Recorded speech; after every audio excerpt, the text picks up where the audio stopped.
says, Sasquatch, thank you very much for tuning into my live show today. Holy cow, I got some fantastic questions on Instagram and Facebook. I once in a while I try to put up a picture just to warn people that the show is coming. And holy crap, did I get some killer questions. So we're talking about Sasquatch and questions about Sasquatch, Bigfoot, Sabe, Juniqua, whatever a name they're respectfully referred to.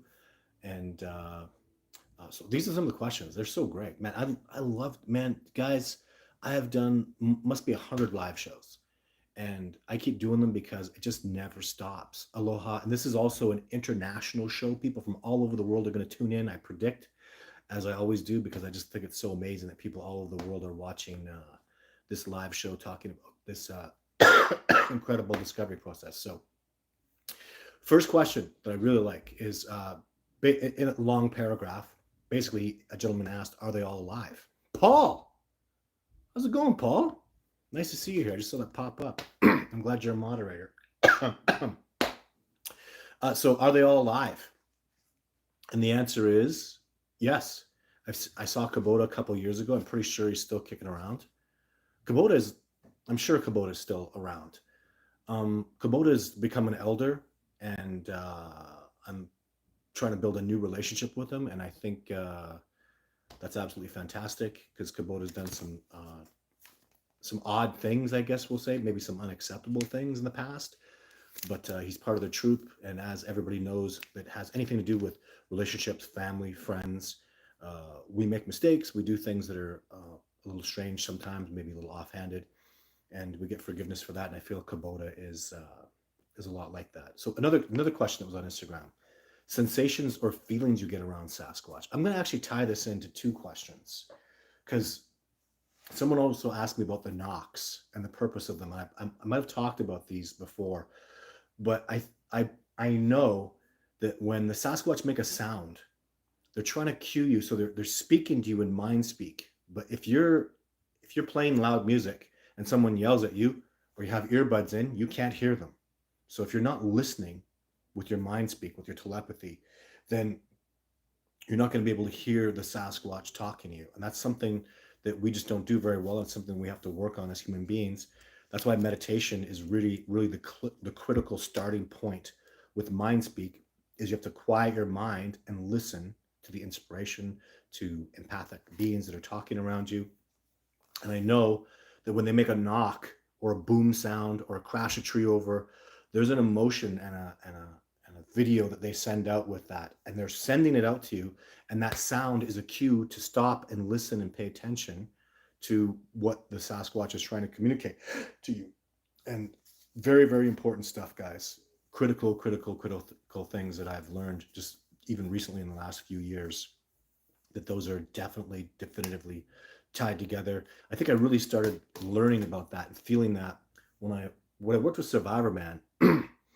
And in the episode of Survivor Man, he talks about, because he heard the boom. We never found the track for it. I only find the tracks for the boom maybe 1 in 3 times. It's always very difficult to do. And I only ever find it by following the energy and feeling my way around. And that's all part of the sensations with Sasquatch is even learning and practicing with your mind speak. The hardest thing in the beginning is differentiating between what your mind is saying and what you're actually getting from signals, from mind speak, from telepathy. And it's a tough thing to do, and I still have trouble with it, but I'm getting really good at it. It's just what's happening is when my mind speaks, it's a different voice. When my mind is trying to communicate things to me, or when I'm getting, my imagination is running off. Let's say imagination more specifically. I'm able to see that as a very separate thing. It's almost like watching a black and white TV compared to beautiful 3D color television. That's how, I guess, the way I'm trying to explain it. There's a definite difference, and I can really feel an emotion and a signal coming from outside of me. And this also helps a lot. This is really important. So I do this with anybody to prove telepathy is real. You go to anybody. Have you ever been sitting in a spot, in your vehicle, out at a restaurant, just wherever, and suddenly you feel like you're being watched, and you look in that direction and somebody was watching you? And everybody I've ever asked that has always said yes.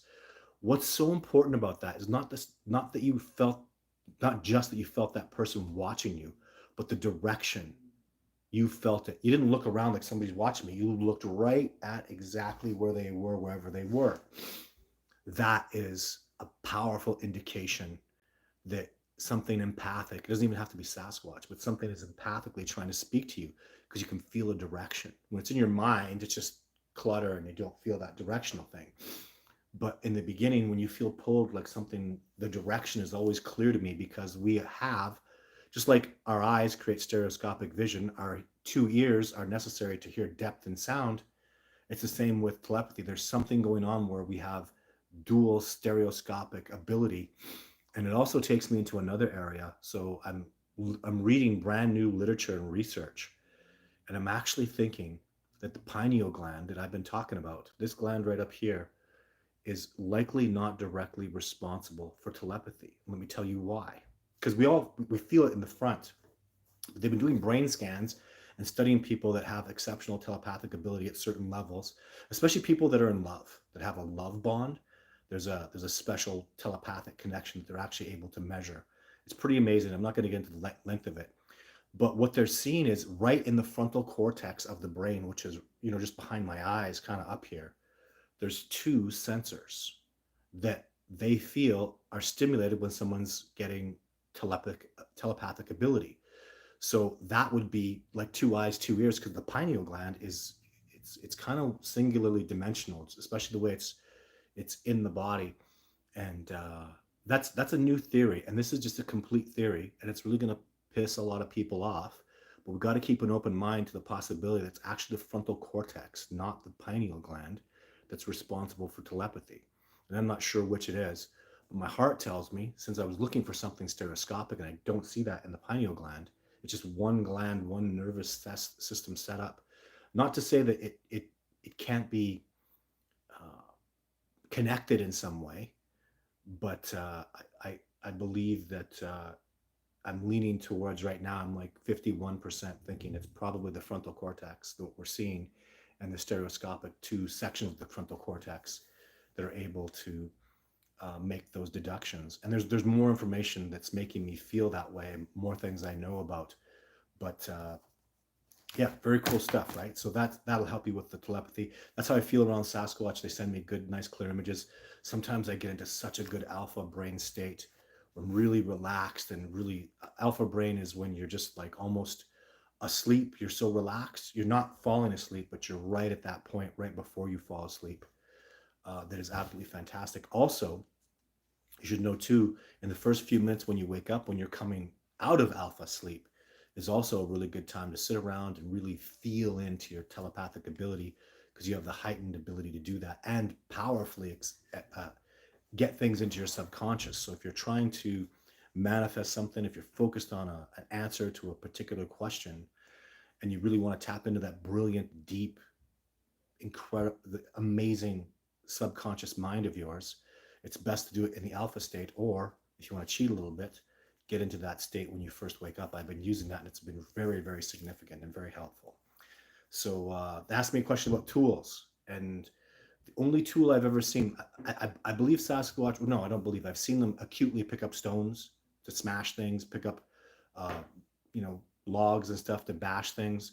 The tool that I believe I saw, the only evidence of a tool I ever saw, remember, tools represent technology, and Sasquatch stay away from technology because technology leads us down a path to domestication and takes away your freedom and your wildness. That's in the short. We talk about this stuff a lot, and I don't want to get into that too much to bore the people that come on the show all the time. But I saw this. So in Radium, there's a spot in the backcountry where the salmon spawn off the Kootenai River, a big open area. And there's a big boulder in the middle that Sasquatch may have actually put there. I'm not, it's strange to me how the boulder is in that spot. It looks so fresh and newly put there, like over the last decade or so. And I can't see where it fell from. But anyways, the boulder's there. And what I believe the Sasquatch do is they have a stick that's sharpened at one end, and I believe they spear the salmon. I don't believe. I'm going to get over that pejorative term. I know they do because they've gifted me salmon that had that hole in it from that spear. And I know they leave that spear over there. I've seen it a couple times. So that is the only tool evidence I've ever seen that but it's very acute. They're not really chronically. I'm using these medical terms. They're not. It's not something they walk around with and keep. It's something they use for the moment, and then they leave it and don't use it again. Like they pick up a rock, probably even they could do that to crush a skull of an elk or to hunt, because that's how they hunt, right? They have to kill elk and deer and moose and large ungulates for prey, and that's something they can do. I've actually experienced personally a Sasquatch picking up a boulder with Seeger, picking up a boulder and smashing it in the ground to intimidate, which was extremely effective. So that's the question about tools. This is all Instagram and Facebook stuff. Mind speak over distance? Oh, absolutely. It's called remote viewing. And absolutely, absolutely. That's something I was even talking about just last week on an expedition where someone was getting all these images about Sasquatch and they thought they were close. And then we got to the point where I don't believe the Sasquatch were close. He was having trouble deciphering distance. I believe the Sasquatch were very, very far away from him. We weren't having live interactions, just mind speak. And we were being led places because of the mind speak. And he was doing miraculous things that were impossible to have accomplished without the Sasquatch cueing him to it. But I believe they were a great distance away because they didn't come and live interact with us. So that would show that they are speaking over a great distance. And I know I've communicated with Sasquatch over great distances on several occasions. So there's just not going to be a limit to it. And another piece of evidence I have to substantiate that is the Sasquatch, the Yowies, are doing extremely similar behaviors to the Sasquatch here in North America. And they've been separated by hundreds of thousands of years of separation through the continents. So unless they have a mind speak connection, how they evolved these similar methods of making tree breaks, upside down trees, and that sort of thing, I would argue the continents have been separate longer than the Sasquatch have been exhibiting these behaviors, most assuredly. And I don't believe they were able to travel from continent to continent unless they could do interdimensional travel, and I have no evidence of that, no significant evidence of that. So ideal place for them, just really remote areas. I mean, I don't want to get too much into that. My biologist mentor and friend from Great Falls, Montana, chose the radium area that I'm in, and it worked out magnificently. But there's two people, Annie and Warren, who are native people, are on Facebook and my Instagram page. They were out for the David Avocado wolf sighting. They had seen a Sasquatch, right? That's probably the same Sasquatch that we had eyewitnessed just maybe 45 minutes later. But they go to a lot of places and they get a lot of Sasquatch activity. So yeah, that's very, very significant. And the last one is people were all up in arms about the drone. I have the damn DJI. Look right here.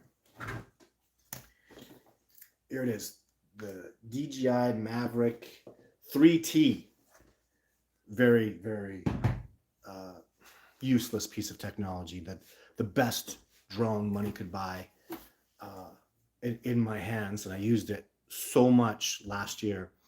And I just came to realize that it's so freaking loud. And it's so intrusively loud. It's so powerfully loud that if you flew it over me, I would just step under a tree. And I think I know that's what Sasquatch are doing. It's very intrusive. It's very loud. See, people, when I flew it in the city and it's got the quiet blades on, I was like, wow, I couldn't even hear it. Well, it's 10 times louder in the city than it is out in the wilderness. And you can't experience that. You don't even know how much quieter it is until you get out there. Like, I was flying this drone around the city here. I was flying it at 1,000 feet and I couldn't hear it at all. Like nothing. I thought, man, I'm going to fly this at 2. I go out in the wilderness. I've flown this thing at 4,000 feet and I could vividly hear it. So it's that much more quiet. It's the difference between theory and practice. I am boots on the ground. I get things done, boots on the ground. And the theory of these drones, I'm going to wipe my ass with. They're completely loud, extremely intrusive. They stand out like you can't. One thing I say is I can't see them. So it's when it's that high, it's a speck. You can't see it. I don't think the Sasquatch can see it, which probably makes it even worse because you hear something and you can't see it. And it's a very loud, buzzing, intrusive electronic sound. And then I go to people. I go, you know what? Too, like I don't know if you guys have seen this, but there's a definitive, something I know is a definitive thermal image of a Sasquatch of the Sasquatch that broke those gondola cables. It's in my videos from a few months ago that I thought was outstanding. And nobody even cared. People are looking at that, and people are, even Sasquatch people looking at that go, I don't know what's the big deal. It's clearly, vividly a Sasquatch. He's walking like a Sasquatch. He's got the mid-tarsal joint. He's got all these other anatomical, physiological things that are showing up as Sasquatch. He's like 9 feet tall. He's like 900 pounds. And it's clearly a Sasquatch, a thermal image, far better than I could ever hope to achieve with the drone. And nobody gave, I'm going to say it, a rat's ass about it. Nobody gave two craps. Like, it was a very unpopular video of mine. People didn't pick it up. Nobody seems to give two, doesn't care about it at all. And so what am I going to do? Go spend all that time, all that money, all that investment, and often even being intrusive to the Sasquatch because the damn drone's so loud. And if I did get footage, it wouldn't count for nothing. Nobody would care at all. So the drone isn't that fixed like you think it is at all. And I've had the Sasquatch around for the drone. I just couldn't. They just walk under a tree. You can't find them. It's not like you think, guys. See, I was all about the pine needle leaves. I don't normally have canopy, or where you'd be out where there were trees that have leaves, conifers, or leafy trees. The canopy sheds, and then you could be able to see at certain times of year, which would be wonderful. I thought we almost never have that because almost all Rocky Mountain Douglas fir and lodgepole pines make up 90% of the trees in my areas. Well, they are horrible to see through. What I see now is that triangulation of pine needles, you can't see through the bottom of them. And those trees are built where they're all fighting for light. So at the bottom, you could walk through easily. All the pine needle leaves are at the top fighting for sunlight, right? And they never shed. So you do get a canopy. It's actually even worse. And when you get into the old growth, those old growth trees that are hundreds of years old have enormous wide canopies. They're spaced out, and it would be so easy for a Sasquatch to sit under that. And that's exactly what they do. And it's very instinctual. When you hear a strange sound like that, you want to get up to a tree, get under a tree, because it's something from above. I've experienced it where I had someone fly the drone, and just what would I do? And I would, when something alien is coming at you like that, you look for shelter. It's a natural instinct. That's clearly what the Sasquatch are doing. And you can sit that drone up there for 40 minutes. You know how patient a Sasquatch is? It's going to blow your mind with how patient. They'll just sit there calmly until that sound goes away. And the sound is vivid and crystal clear. And it didn't work. And I tried. So, and you can't besmirch me for that. I'm not one of these guys talking. Like, no respect, no disrespect for the people. Why don't you just fly the drone? The drone is completely and utterly freaking useless. It's a stinking, reeking piece of garbage. And even if it did get footage, I mean, if I was to get good thermal, the other thing too is, you know, from above too, guys. If I got 4K footage from 2,000 feet, by the time I got to 1,000, the drone is so freaking loud. It hurts your ears loud. If you had heightened hearing like a deer, elk, moose, or a Sasquatch, and of course they're going to take cover or, you know, just hide from it, which would be simple. And if I got that footage, is it going to be better than any of the other footage I have? Absolutely no, not a chance in hell. Even at 4K, I'm still going to be 1,000 feet away. You know, if I got down to 500 feet, there'd be wind blowing on them. You know, so it's not what you think at all. Like, it's nowhere near what you think, and that's what I have to say about that. So hello from Oregon, Paul. So let's get to the questions here. First ever Nissan Titan, blah blah blah. Long name. Hi Todd. When will we see new footage? Soon, I guess. There's some new footage in the new documentary. I'm starting to get kind of offended by that, because every freaking video I put out there has new evidence. If you want footage, if you're all about the big money shot, go watch TikTok. You know, like, people don't realize, you have no idea how much work and time I put in, and the people that I work with put in for this research, and we get immense, incredible discoveries. I show people Sasquatch. The evidence left behind from the avocado wolf and my son's sighting was absolutely spectacular, and people didn't care. And this is dangerous, guys, because I have new opportunities and new things going on, and I have my little family here, and I'm not actually interested in these trolls and asses that are going around being real negative. You positive people need to stand up, because I'll leave. Like, I have so many other opportunities to do with Sasquatch. I'm this close to just disappearing. Like, I love this live show. I can't see me quitting the live show because I have so much support, and we have this family here. but I get so much negativity and so much hatred on the videos. You guys got to go like them and go have a look at the videos and comment and, and talk to each other and I need to see some positivity going on because I see so much hatred and so many people saying, hey, Todd, when we see new footage, new footage, new footage. There's new evidence every freaking video. And I love it. I'm blown away. I took someone out, showed maybe nobody else cares, and if you don't care, then just tune off. Like screw you. I don't want your TikTok little quick looking for that little adrenaline rush or whatever the hell it is, over and over and over and over. I need new footage. I'm not going to get new footage every week. It's not now. And if I did, things would change dramatically. But I'm extremely happy with the success that's being garnered. And if you're not, just tune off. I don't want you watching. I don't want you around doing this stuff. If you don't like it, if it's not interesting in you, then screw off. Go get your adrenaline little short video thing. Become one of the zombie automaton sheep out there. Because this process is moving forward and it might not be fast enough for you, and I don't care. I'm extremely happy. We're getting extremely amazing success. I'm so happy with the forward movement. I'm even like the drone thing. I may have spoken maybe negatively about it, but I tried, right? And I'm working towards new things. We got the cameras up now out there, and you guys have no idea how much trouble that when you when you do things in reality like I do out in the harsh wilderness where it's tough and things are difficult and then you get all this crap. Like the solar panel stuff is garbage. Like I got 1,500 watts of solar panels out there that don't generate 200 watts. And when they generate 200 watts of power off to 1,500 watts of solar panels, I might get 100 because the generator, they call it, just a fancy battery. It has to cool itself all the time. So that sucks 100 watts out of it. I can't keep 100 watts going out there. But if you know how pathetic 100 watts is, that's an old light bulb, the old 100-watt light bulbs. I have like $15,000 worth of solar equipment out there, and I can't sustain 100 watts 24/7. It's pathetic. We actually went and bought a generator for a couple of grand. We're going to put that out there and just remote turn it on and off for 30 minutes every day. Because I was completely deceived. I was hoaxed and lied to by these solar companies talking about all the amazing solar, blah, blah, blah. They're full of crap. It's absolute garbage.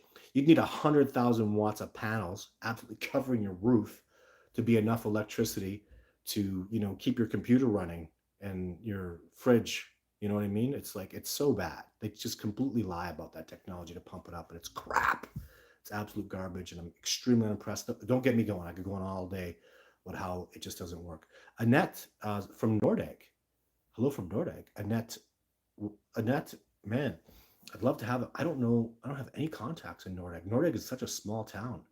If you could email me, Annette, at bigfootencounter@gmail.com, because there's native people and tribal people out there that I don't have internet for. And I don't know, I'd like to have somebody in Nordegg to kind of tell me what's going on, even with fires and stuff and smoke and stuff like that, right?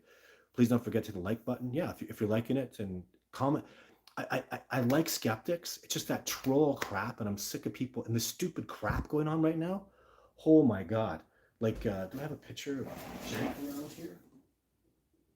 Let's see a picture. Like the stupidest things people are saying. Todd, how come your face looks exactly like this? Are you freaking kidding me? Like, what the hell? And my lips are apparently identical to Jake's. Like, what are you talking about?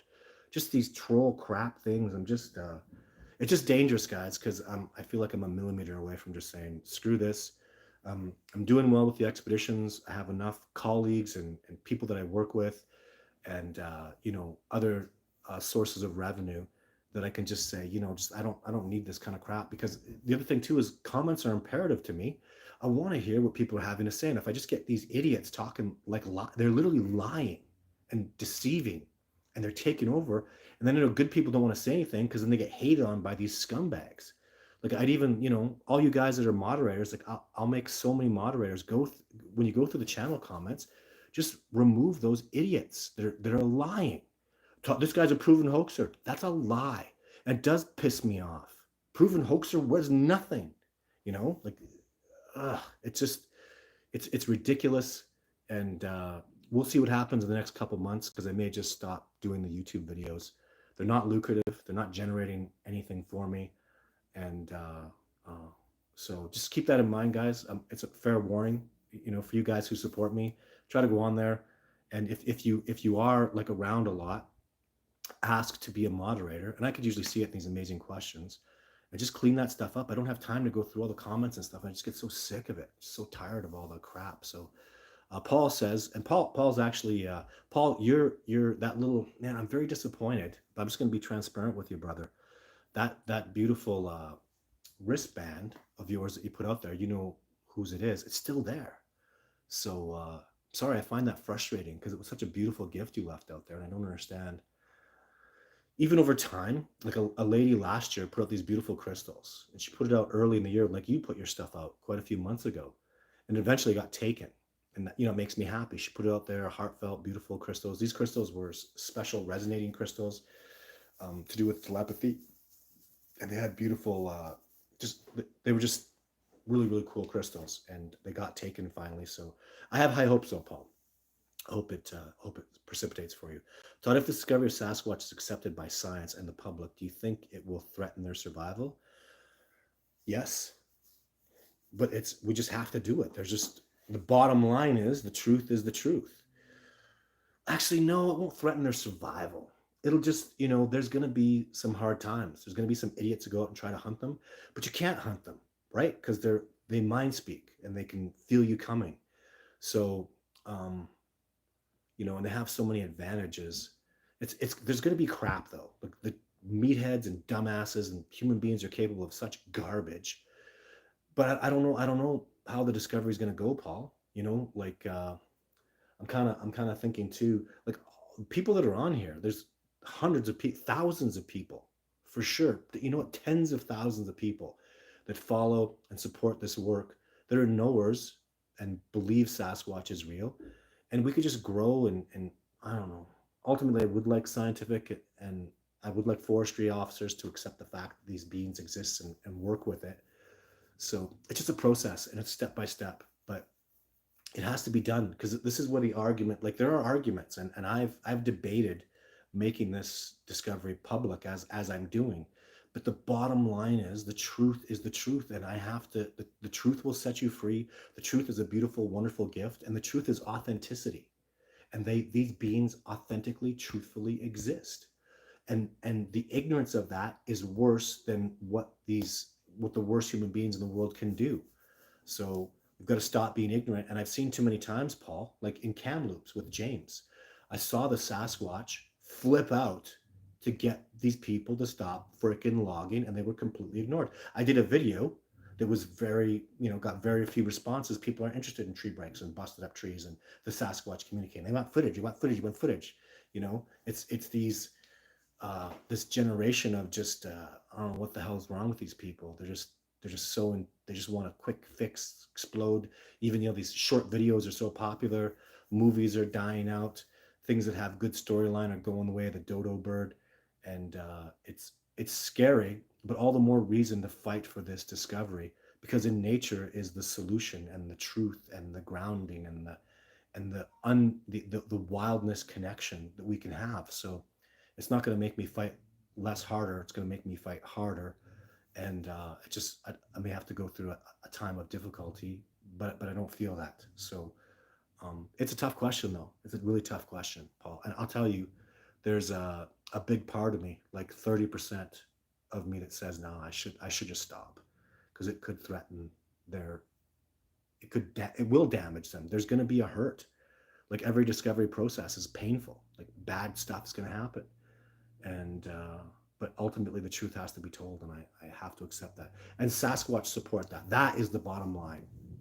Is Sasquatch transparently know who I am and what I'm doing, and they come around, they support me. But remember this also. Remember this very clearly.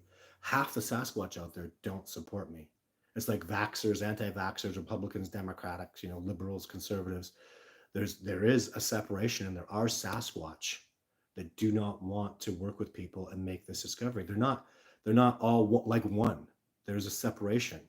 And I've actually, one thing I did, a powerful moment of mind speak that I was able to accomplish on expedition, is the Sasquatch that are like supporting me had me go talk to a Sasquatch who is very much against me.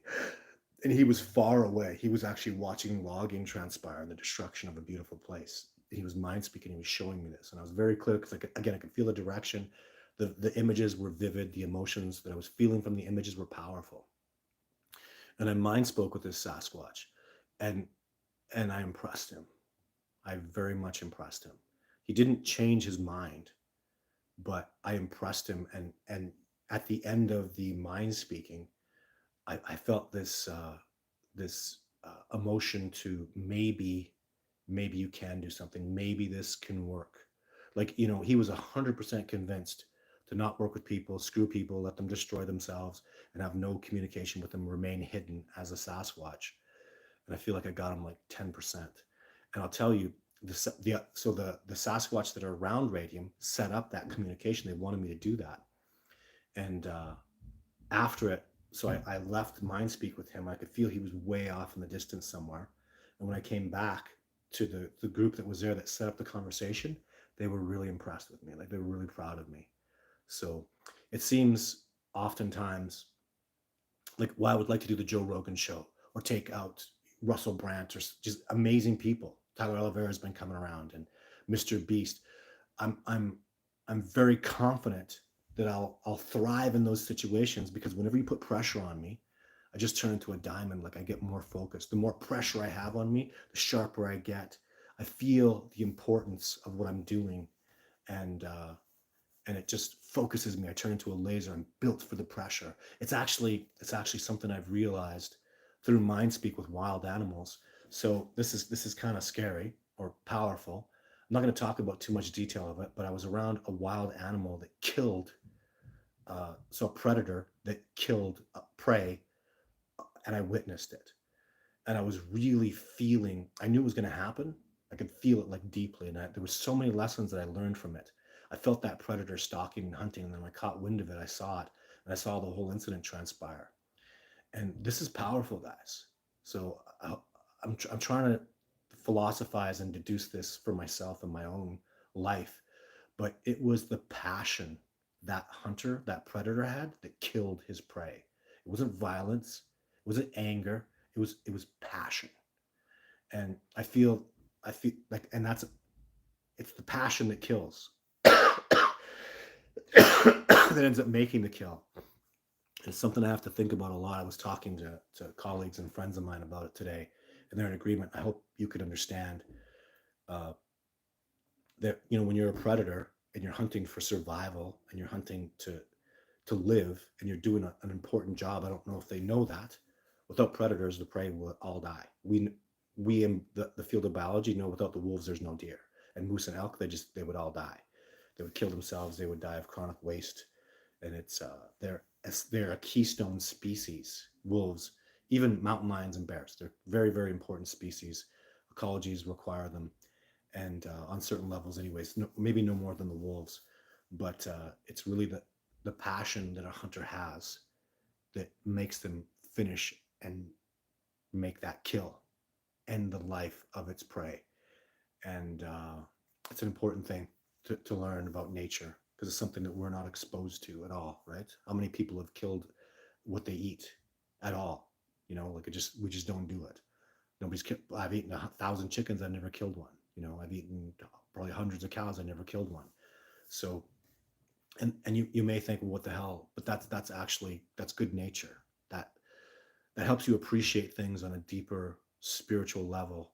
And I hope you understand too. Like, I know the Sasquatch kill the elk, kill the deer, bighorn sheep. They eat those things. I know it. And but I also know they have a deeper love and affection for those beings than even I do. Like, I think the elk are like royalty. The moose are magnificent. I think the deer are incredible survivalists. I know they are. It's unbelievable how tough they are. And even with that admiration, I've killed them and taken their lives. Not like a Sasquatch has, though. Okay, they get hands on. They get close. I've done it with a bow at 50 yards was hard. A rifle at 200 yards, it's much easier. You're much separate. It's not very wild. And it to do that in a natural, wild way makes you more free, makes you more connected. And I hope you can understand that. And that's how Sasquatch live. I have trouble communicating this stuff, guys, because in my head, I'm actually such a mind speaker now. Mind speak isn't talking. You might think it is, but it's not. You send a video, like I've probably done this a few times, just as an example. If I send you a video of my daughter and my daughter is just drawing something, but I'm showing you what she looks like when she's drawing, and you see that image, but then I attach an emotion about how much I love her and how precious she is in my life. And you'll feel through that emotion that I send with the video. It's not a photo either. It's always a video. It's always emotion. You'll feel that that's my daughter, and you'll feel how much I love her and how important she is in my life and what a treasure it is, how much I treasure every minute with her. What a magnificent gift she is. Like I love my daughter. I love my son so much. I'm so passionate about them. And that comes through in my mind speak. So when I'm telling you about what Sasquatch mind spoke to me, I'm literally translating into words, and it's stumbly. It's weird because their way of communicating is so much clearer, and I'm learning that. I spend a lot of time focusing on those things. It's really, it's so beautiful. And human beings are going down that path. And I would encourage all of you to learn this. It's so freaking important. The future of humanity is through telepathy. We will change so dramatically, so powerfully for the better. No more lies, no more deception, no more dishonesty. And the empaths and telepaths will rule everything because there'll be so much powerful people. They'll be so strong. You can't mess with these people. The layers of spiritual depth and connection that'll go off in every way: mental health, spiritual health, physical health, emotional health. Spirituality just busts that open to a new level. You must study it and learn it. It should be something we're teaching in schools because it's just so freaking important, that journey. Even by definition, remember, you are a human, and the word human, hu, is Latin for light, and man is manifestation. You are literally a manifestation of life, and you have to come to the conclusion, you have to decide in your own head, are you a physical being that has a spiritual existence, or are you a spiritual being having a physical existence? And even based on what religious philosophies taught, and even what I feel, is you cannot destroy or create energy. I know I'm a light being having a physical existence. I will continue on. I will pass on once I pass. That's what we do when we die. These are my philosophies, right? You cannot destroy or create energy. You can only conserve it. So when this physical existence is gone, I will spiritually go off and maybe be reincarnated, and being friendly, being connected, having really good relationships with my friends, with my family, and now my children. I'll tell you something. I told my son this today.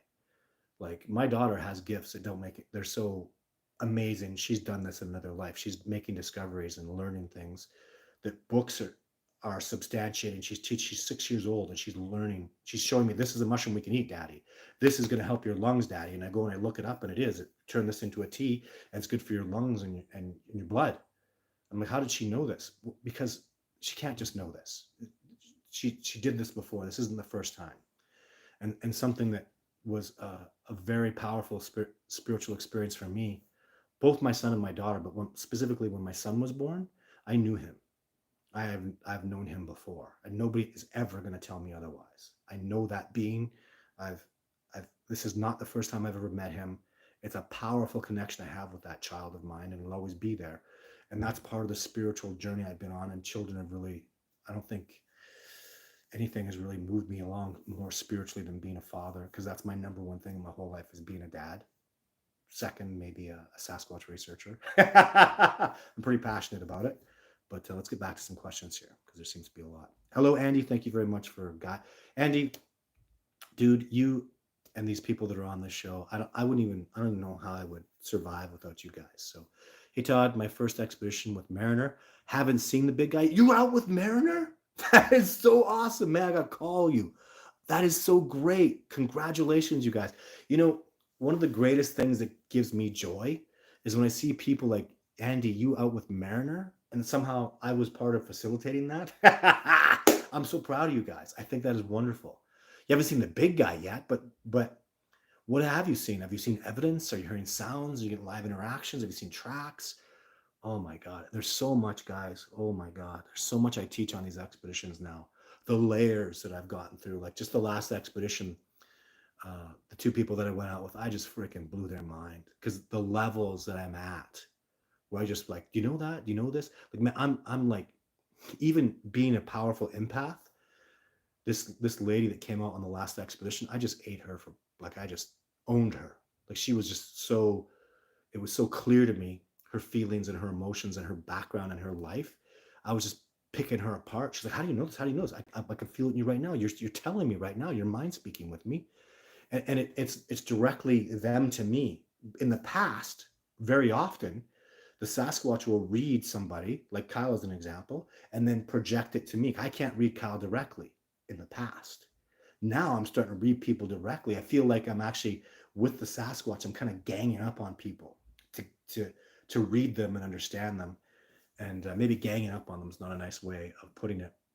It's such a beautiful experience. These people are just like in freaking awe. They're like, how do you know this? This is, in fact, they're only in awe for a short time. I'll be stopping and I'll be picking up on them. I'll turn around and go, "Oh, you're feeling that. Oh, you're looking over here." And they go, "Man, you're really in my head. Like you're not making this stuff up." And it's not. And I've learned this from Sasquatch. That's why this discovery is so important. Now it's like Sasquatch and I are teaming up on people to open them up.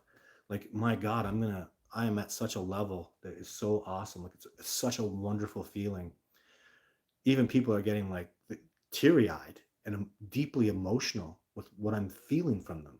And what also helps me so dramatically and is so much a part of this discovery is my authenticity in opening up to them. Like even here, I'm trying to be so open with you guys. I'm trying to be so honest and so truthful. you know as a man, there's slings and arrows, there's shots I'm taking. There's a lot. I take a lot of crap every day, get a lot of hits. I have a life, and it's painful sometimes, and I'm passionate about things, and I care, and then I lose them, and it's hurtful. So there's some personal things that just whatever. I don't have time to talk about that kind of crap, because i also been watching a lot, and I'm prescribing to a philosophy that to beat anxiety and depression, it's good healthy food, and it's exercise, and it's stop bitching and complaining about your problems. Just leave that crap behind. It's in the past, and stop thinking about it. Put it behind you. Talking about it all the time. Even I'm not a fan of therapy and medication whatsoever anymore after all the new studies coming out. And it's further substantiating that not only exercise and good food, but getting connected to nature, rebalancing yourself, grounding by walking. And there's so much more I teach, guys. There's so many levels to this that you can't deny. Just as a simple example, one of 1,000 things I could talk about. So everybody knows about grounding, or people know about that. You ground you. But what about when you're out there on a hot day and you could smell all the plants and the trees as they open up their pores, and they let all these beautiful pieces of organic carbon of themselves out in the air, and you smell it. Those smells of those trees and those flowers, that goes into your bloodstream. You're literally bonding on an internal blood, in your bones, in your heart and lungs, and up into your brain. You're bonding with these beautiful beings, these trees, these plants, the mosses, the mushrooms. It's all going into you and bonding with you, and you're connecting to nature. And nobody's even proven or talked about this, but it will come. It will.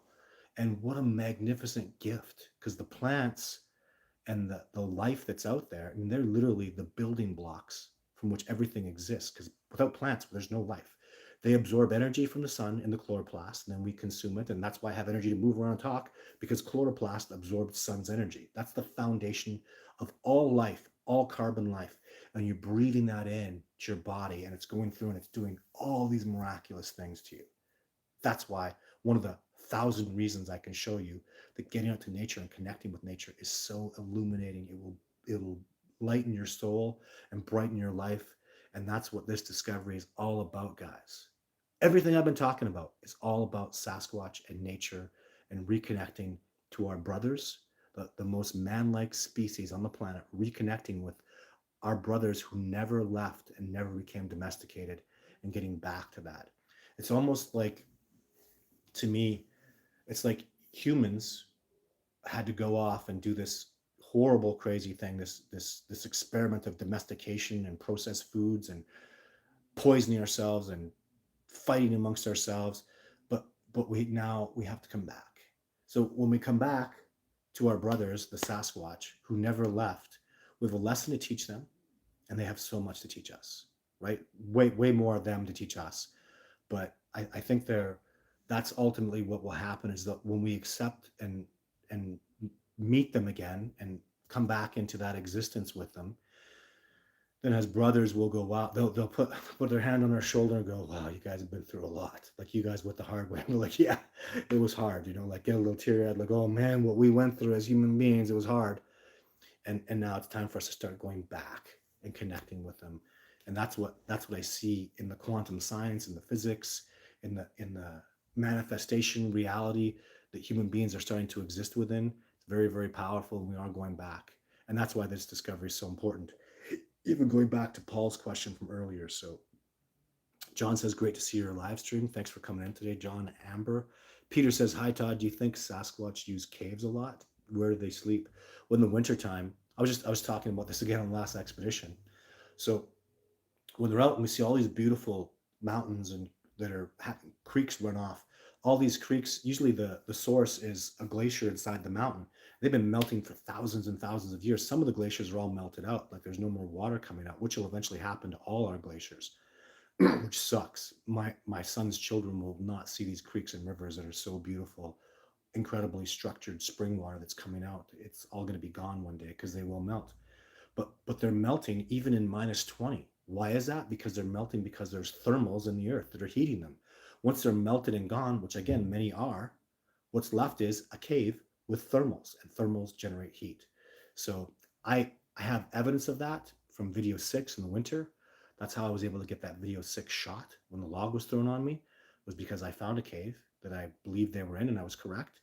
And all that footage kind of fell into place after that. So I'm very convinced that they do that. And that's how it is. Tristan! Hi, Todd. Keep up the great work. Be awesome for you to reach out to Glenn Villeneuve from Life Below Zero. If you can do that for me, I would really appreciate it. I've gotten people together, even like I talked about on the show, Andy and Maine. So if you can help me reach out, I would love that. I don't know who Glenn is, but he's probably a cool dude, and I'm very interested in cooperating and working. So um, leave them alone, live in peace. That's from Tojo. And you know what? See, stuff like that. So Tojo Manelvo says, leave them alone to live in peace. Cool, I respect that. But remember, I'm not chasing Sasquatch. They're coming to me. They come to me. So leave them alone. You want them to leave me alone? Because they're not leaving me alone. They come to me, they interact with me, they teach me. So tremendous respect for your perspective. Big part of me wholeheartedly agrees with you, but the Sasquatch don't agree with you, and the majority of me doesn't agree with you, because we want the truth to come out and we need it. Because human beings have power too. What if we started a nuclear war? You think that wouldn't affect Sasquatch? What if the darkness really took over and we got so dark and freaking annihilated this planet? All that energy is damaging even to the Sasquatch, and they care. So something to think about, right? We are all connected. Oops, what's going on here? Have you been to California Lost Coast? Supposedly a Bigfoot hotspot. I might go there in October. Paul, stay in Oregon. California Lost Coast. No, I was in Northern California. That's in my documentary that's coming out someday, where I have footage.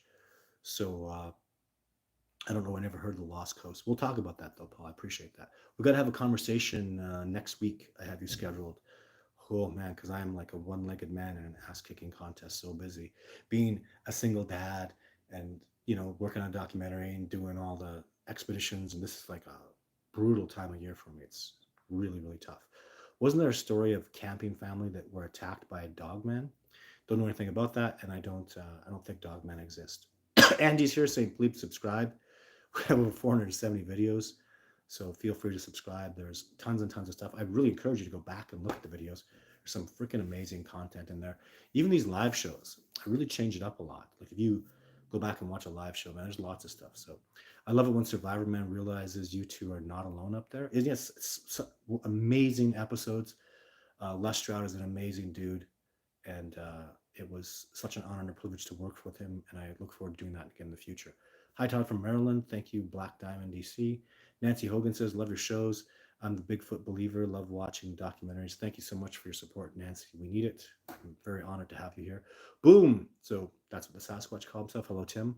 Hope you're well, my friend. How do you tell if they're being nice or they're being hostile? Can you tell by how they make you feel? Yes. So you know how to react to them? Well, it's Tim. Oh my God, Tim. First of all, what a great question. I wonder.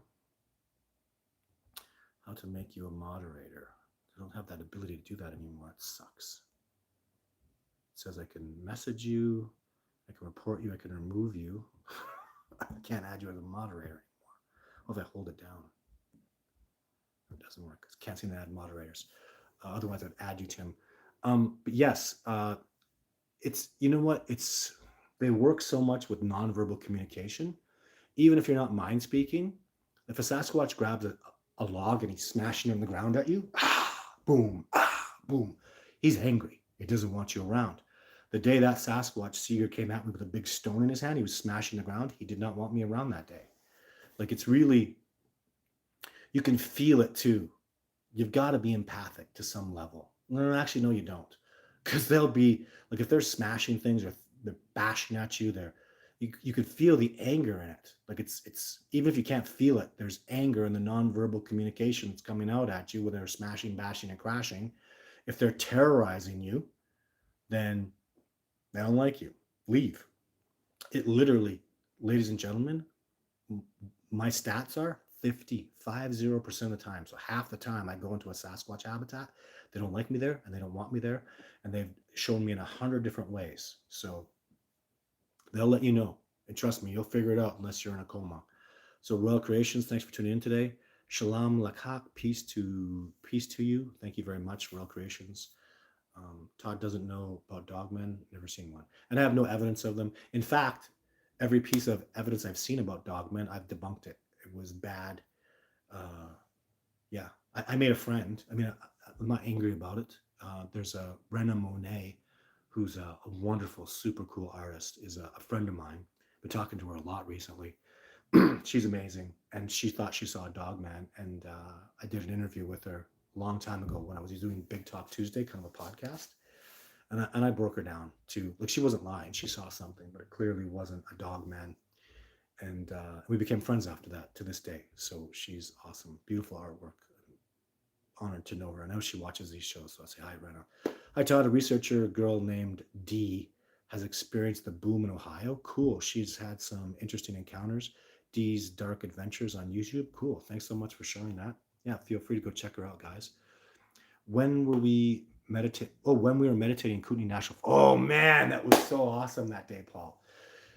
So Paul was with me at the triangles, as I call them, in the old growth forest, this incredible area where we meditate for Sasquatch, where they've made this structure. I've done videos about it. So Paul says, we were meditating in the Kootenai National Forest.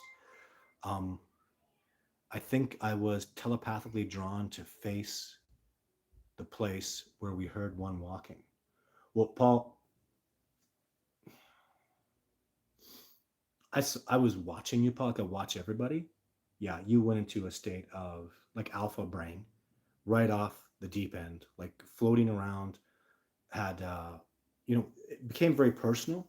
As your guide, I'm half of what I do there. Well, most of what I do there is just watch over you guys. And I just let you do what you did. And it was an amazing experience. And I don't really even want to talk too much about it.